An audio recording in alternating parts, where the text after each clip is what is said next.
warahmatullahi wabarakatuh. Halo semuanya, perkenalkan nama saya Fatimah Zahra Nur Barokah dengan nomor 230 1020 128.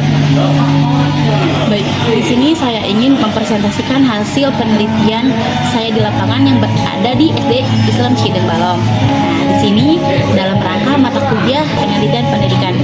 Sebelumnya yang terhormat kepada dosen pengampu penelitian pendidikan Dr. Andes Giri Syahril MPD yang saya hormati. Baik, dalam PPT ini saya akan menjelaskan mengenai hasil dari penelitian pendidikan saya.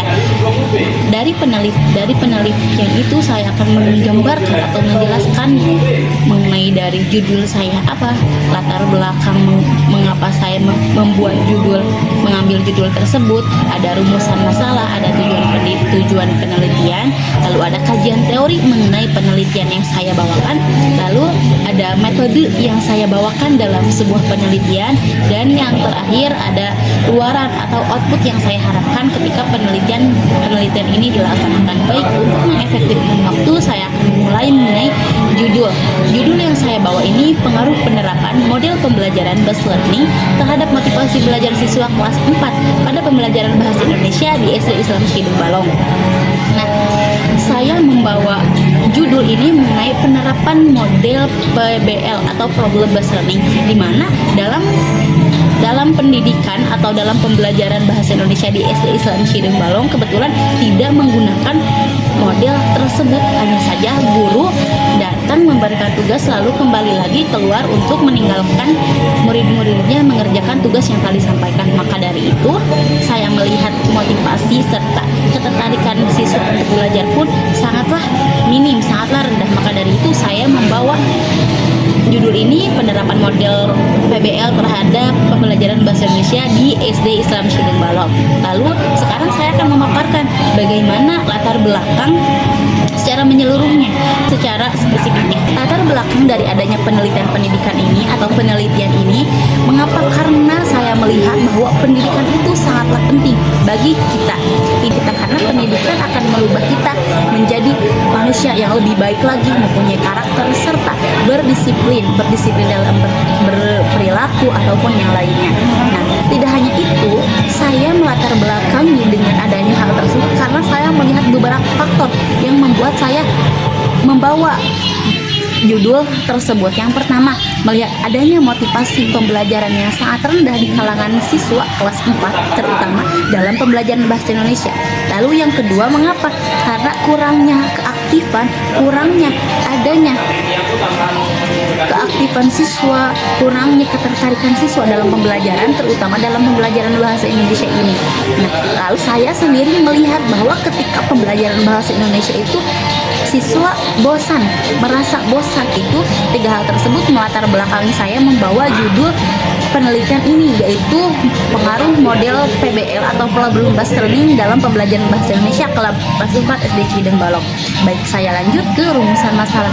Lalu apa sih rumusan masalahnya yang diambil? Saya yang pertama, bagaimana penerapan model problem based learning pada pembelajaran bahasa Indonesia kelas 4 di SD Cideng Balong. Saya pengen tahu bagaimana adanya penerapan ketika menerapkan model PBL dalam pembelajaran bahasa Indonesia di SD Islam Cideng Balong terutama kelas 4. Lalu yang kedua, saya sendiri ingin mengetahui bagaimana kondisi motivasi belajar siswa setelah adanya diterapkan model PBL ini.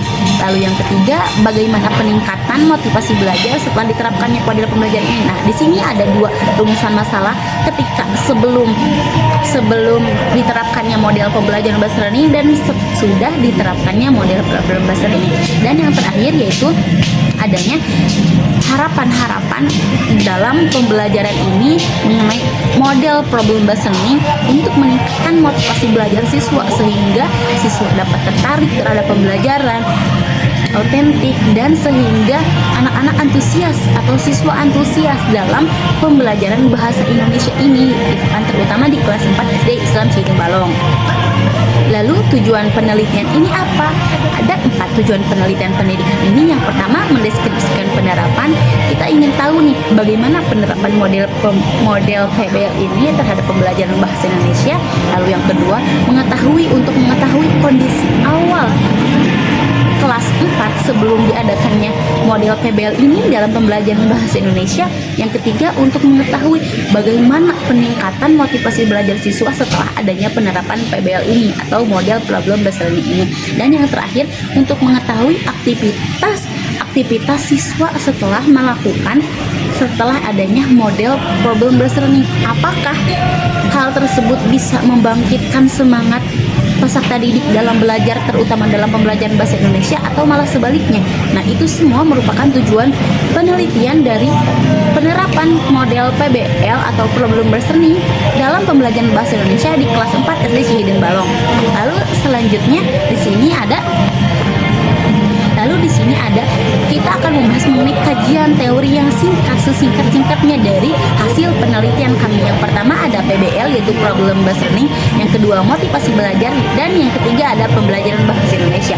Yang pertama ada problem based learning, di mana problem based learning ini merupakan model yang memang umum digunakan atau memang suka digunakan, tetapi halnya ada di beberapa bagian sekolah yang memang tidak menggunakan model ini. Mengapa? Mungkin dari adanya keribetan atau hal-hal yang memang pengen sesingkat itu guru memberikan materi kepada peserta didik. Tetapi beda halnya ketika seorang guru memberikan pembelajaran menggunakan model-model yang memang memberikan siswa untuk antusias dalam pembelajaran, memberikan siswa terhadap hal-hal yang memang menarik buat peserta didik tersebut, yaitu PBL, di mana adanya PBL ini dikaitkan dengan kehidupan nyata. Nanti peserta didik bisa berpikir kritis mengenai apa yang mereka lakukan, dikaitkan dengan hal-hal yang memang ada di lingkungan sekitarnya. Maka dari itu peserta didik akan lebih antusias pembelajarannya, karena di dalamnya akan ada diskusi, lalu di dalamnya kerja kelompok gitu kan. Yang kedua ada motivasi belajar. Mengapa harus motivasi belajar? Karena motivasi belajar ini mendukung dirinya untuk tetap bisa antusias dalam pembelajaran.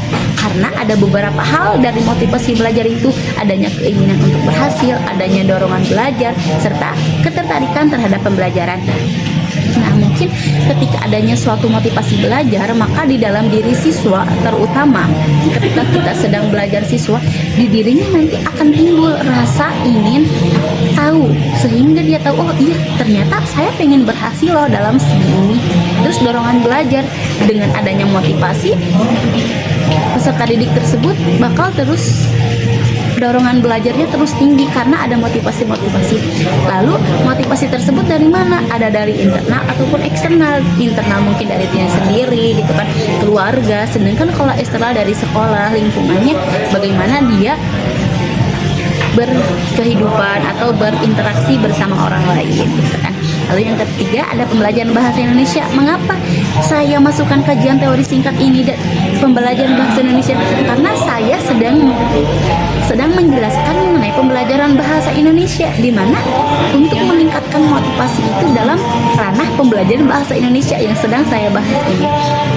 Dalam pembelajaran bahasa Indonesia ini saya ingin mengembangkan empat keterampilan berbahasa. Ada 4 keterampilan berbahasa, yaitu menyimak, berbicara, membaca, dan menulis. Nah, mungkin dalam pembelajaran bahasa Indonesia ini ada menyimak. Nanti bagaimana seharusnya menyimak ketika seseorang sedang berbicara, lalu berbicara seperti apa yang memang seharusnya dilontarkan ucapan-ucapannya, karena banyak banget ada hal-hal yang memang tidak perlu untuk diucapkan dalam ketika berbicara.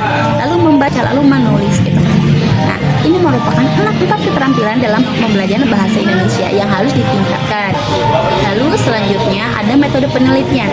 Nah, metode penelitian ini saya menggunakan PTK karena tadi dilihat dari judul untuk meningkatkan motivasi. Dan ketika ada kata meningkatkan, maka saya mengambil dengan PTK, di mana kita bisa melihat dari siklus 1, siklus 2, dan seterusnya. PTK ini merupakan metode yang memang untuk meningkatkan dari tadinya, contoh tadi motivasinya yang rendah menjadi meningkat gitu dengan adanya beberapa persen gitu kan. Itu merupakan suatu metode yang saya bawa gitu, PTK, penelitian tindakan kelas. Lalu jenis penelitian tadi sudah jelas, yaitu penelitian tindakan kelas. Subjek penelitian saya kepada siswa-siswi kelas 4 SD Islam Cihideng Balong sejumlah 30 orang. Objek penelitiannya apa? Yaitu penerapan model pembelajaran bahasa learning terhadap motivasi belajar belajar siswa. Nah, ini objek penelitian untuk meningkatkan motivasi melalui penerapan model PBL atau problem based learning. Lalu teknik pengumpulan datanya saya menggunakan dengan observasi, ada angket, wawancara, serta ada dokumentasi gitu kan. Nah, karena sebelum saya melakukan penelitian pendidikan, saya melakukan observasi terlebih dahulu. Ketika saya sudah tahu bagaimana di lapangan, maka dari hal itu saya menuliskan atau membuat angket untuk disebar kepada anak-anak kelas 4 SD Islam Cideng Balong gitu. Nah, selanjutnya ada luaran yang memang output yang ingin saya gapai ketika melakukan pendidikan ini. Yang pertama, saya ingin guru-guru di sana tahu bahwa pendidikan itu bukan hanya sekedar mengajar ataupun apapun, tapi ini sebuah hal yang memang fundamental gitu kan, hal yang memang harus diperhatikan gitu kan. Tidak hanya perlu mengajar, tetapi bagaimana siswa atau peserta didik bisa antusias dalam pembelajaran tersebut, terutama dalam pembelajaran bahasa Indonesia ini. Pada kesimpulannya, dengan adanya penelitian yang saya bawakan ini mengenai pengaruh model PBL merupakan hal-hal yang harus kita lihat gitu, hal-hal yang fundamental. Dengan adanya penelitian ini, semoga kedepannya pembelajaran ini bisa lebih menarik, antusias, sehingga anak-anak bisa terus semangat dalam melakukan pembelajaran bahasa Indonesia ini. Tidak hanya bahasa Indonesia, tetapi dalam mata pelajaran yang lainnya, karena ini merupakan awal atau langkah anak-anak untuk menuju kesuksesan. Nah, mungkin cukup sekian yang dapat saya sampaikan. Terima kasih atas perhatiannya. Dipresentasikan oleh saya pribadi, Fatimah Azharun Barokah. Mohon undur diri. Wassalamualaikum warahmatullahi wabarakatuh. Bye bye.